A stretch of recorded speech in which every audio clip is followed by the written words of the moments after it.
IT সেক্টরের একটা অন্যতম কোম্পানি যার নাম হচ্ছে এইচসিএল টেক। এইচসিএল টেকের যে কোয়ার্টার 4-এর রেজাল্ট আউট হয়ে গেছে। কোয়ার্টার 4-এর রেজাল্টের পারফরমেন্স কী টাইপের দিয়েছে এইচসিএল টেক, সেটাকে নিয়ে আমরা অ্যানালিসিস করব। তার আগে আমরা দেখে নেব যে কোম্পানি ডিভিডেন্ড ডিক্লেয়ার করেছে কিনা। তো এখানে লেখা আছে, দেখতেই পাচ্ছেন, ডিক্লেয়ার্ড অ্যান্ড ইন্ট্রিম ডিভিডেন্ড 18 টাকা করে কিন্তু ইন্ট্রিম ডিভিডেন্ড কিন্তু ডিক্লেয়ার করেছে। তো ইন্ট্রিম ডিভিডেন্ডের ক্ষেত্রে কিন্তু শেয়ার হোল্ডারদের অ্যাপ্রুভালের প্রয়োজন হয় না, এটুকুনি মাথায় রাখবেন। এইবারে আমরা চলে যাচ্ছি কোম্পানিটার হচ্ছে কোয়ার্টার 4-এর রেজাল্টে, দেখবো যে কোয়ার্টার 4-এর রেজাল্টের পারফরমেন্স কী টাইপের দিয়েছে। তো আমরা 2 নম্বর পেজে হচ্ছে কোয়ার্টার 4-এর রেজাল্টটা আমরা পাচ্ছি। আগে আমরা দেখে নেব যে সিকোয়েন্সগুলো ঠিকঠাকভাবে সাজানো রয়েছে নাকি, এটাকে আগে আমরা ফার্স্ট দেখে নেব। এটা হচ্ছে এই কোয়ার্টার, মিস হচ্ছে কোয়ার্টার 4, এটা প্রিভিয়াস কোয়ার্টার, আর এটা হচ্ছে 1 বছর আগে। তাহলে সিকোয়েন্সগুলো ঠিকঠাকভাবে সাজানো রয়েছে, আমরা একটুখানি বলতেই পারি। এবারে আমরা দেখে নিই অ্যামাউন্টগুলো কিসে দিয়েছে। অ্যামাউন্টগুলো হচ্ছে কারেন্সে দিয়েছে অ্যামাউন্টগুলো। এইবারে আমরা চলে যাব কোম্পানিটার হচ্ছে টোটাল ইনকামে। তো টোটাল ইনকামে যাওয়ার আগে আমরা কি করব, একটু লার্জ করে নিয়ে অ্যাডজাস্ট করে নেব, তাহলে আপনাদের কাছে ব্যাপারটা আরও ভিজিবল হবে। তো এইবারে আমরা চলে আসছি কোম্পানিটার টোটাল ইনকামে। এই কোয়ার্টার মিস হচ্ছে কোয়ার্টার 4-এ 30,695। প্রিভিয়াস কোয়ার্টারে ছিল কত, 30,367। 1 বছর আগে ছিল 28,915। তাহলে 1 বছর আগের 28,915টা এখন কত হয়ে গেছে, 30,695। তাহলে আমরা বলবো ইয়ার অন ইয়ার বেসিস কিন্তু জাম্প রয়েছে টোটাল ইনকামে। প্রিভিয়াস কোয়ার্টারে ছিল কত, 30,367, সেটা হয়ে গেল এই কোয়ার্টার। মিস হচ্ছে কোয়ার্টার 4-এ হয়ে গেল কত, 30,695। তাহলে আমরা বলবো কোয়ার্টার অন কোয়ার্টার বেসিসে কিন্তু জাম্প রয়েছে টোটাল ইনকামে। তো ন্যাচারাল ব্যাপার, আমরা জানি যে ইনকাম করতে গেলে কোম্পানিকে এক্সপেন্সেস করতেই হবে। তো এখন দেখার বিষয়ে কোম্পানিটা ইনকাম করতে গিয়ে কতটা এক্সপেন্সেস করেছে। তো আমরা চলে আসলাম টোটাল এক্সপেন্সেসে। এই কোয়ার্টার মিস হচ্ছে কোয়ার্টার 4-এ 24,960। প্রিভিয়াস কোয়ার্টারে ছিল 24,235। 1 বছর আগে ছিল 23,446, 23,646। তাহলে 1 বছর আগে 23,646টা এখন কত হয়ে গেছে, 24,960।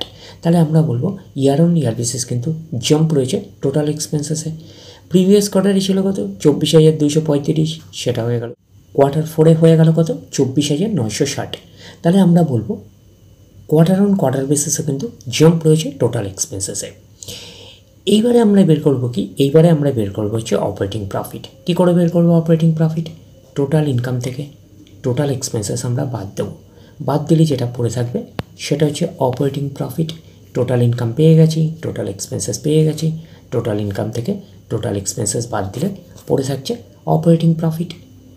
অর্থাৎ আপনারা বলতে পারেন প্রফিট বিফোর ট্যাক্স, এটাকেই আমরা অপারেটিং প্রফিট বলতে পারি। এই কোয়ার্টার মিস হচ্ছে কোয়ার্টার 4-এ 5,735। প্রিভিয়াস কোয়ার্টারে ছিল 6,132। 1 বছর আগে ছিল 5,269। তাহলে 1 বছর আগের 5,269টা এখন কত হয়ে গেছে, 5,735। তাহলে আমরা বলবো ইয়ার অন ইয়ার বেসিস কিন্তু জাম্প রয়েছে অপারেটিং প্রফিটে। প্রিভিয়াস কোয়ার্টারে ছিল কত, 6,132, সেটা হয়ে গেল এই কোয়ার্টার। মিস হচ্ছে কোয়ার্টার 4-এ হয়ে গেল কত, 5,735। তাহলে আমরা বলবো কোয়ার্টার অন কোয়ার্টার বেসিস কিন্তু ডাউন পারফরমেন্স করেছে অপারেটিং প্রফিটে। তো অপারেটিং প্রফিটটাই নিশ্চয়ই কোম্পানির মেন প্রফিট নয়। তারপরে কী করতে হবে, গভর্নমেন্টকে ট্যাক্স পে করতে হবে। গভর্নমেন্টকে ট্যাক্স পে করার পরে কোম্পানির কাছে যেটা পড়ে থাকবে সেটা কোম্পানির ফাইনাল প্রফিট বা নেট প্রফিট হিসাবে আমরা কনসিডার করতেই পারি। প্রফিট ফর দ্য পিরিয়ড, এটাকে আমরা নেট প্রফিট বলতে পারি, এটাকে আমরা ফাইনাল প্রফিট বলতে পারি। এই কোয়ার্টার মিস হচ্ছে কোয়ার্টার 4-এ 4,309। প্রিভিয়াস কোয়ার্টারে ছিল কত, 4,594, এবং 1 বছর আগে ছিল 3,995। তাহলে 1 বছর আগে 3,995টা এখন কত হয়ে গেছে, 4,309। তাহলে আমরা বলবো ইয়ার অন ইয়ার বেসিস কিন্তু জাম্প রয়েছে নেট প্রফিটে। প্রিভিয়াস কোয়ার্টারে ছিল কত, 4,594, সেটা হয়ে গেল এই কোয়ার্টার। মিস হচ্ছে কোয়ার্টার 4-এ হয়ে গেল কত, 4,309। তাহলে আমরা বলবো কোয়ার্টার অন কোয়ার্টার বেসিস কিন্তু ডাউন পারফরমেন্স করেছে নেট প্রফিটে। তো এইবারে আমরা চলে যাব কোম্পানিটার হচ্ছে ইপিএসে, অর্থাৎ আর্নিং পার শেয়ারে।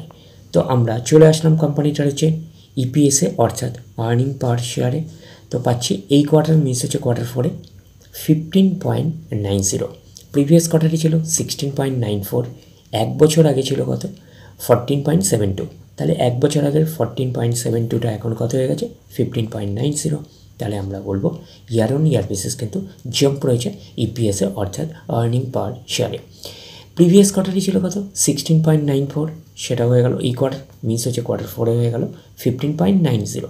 তাহলে আমরা বলবো কোয়ার্টার অন কোয়ার্টার বেসিস কিন্তু ডাউন পারফরমেন্স করেছে ইপিএসে অর্থাৎ আর্নিং পার শেয়ারে।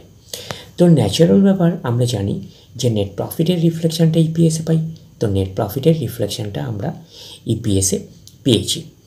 তো ওভারঅল কনক্লুশন হিসাবে আমরা নেট প্রফিটে কী পেয়েছিলাম, ওভারঅল কনক্লুশন হিসাবে আমরা নেট প্রফিটে পেয়েছিলাম year on year basis jump রয়েছে, but quarter on quarter basis কিন্তু ডাউন পারফরমেন্স করেছে নেট প্রফিটে আমরা বলতে পারি।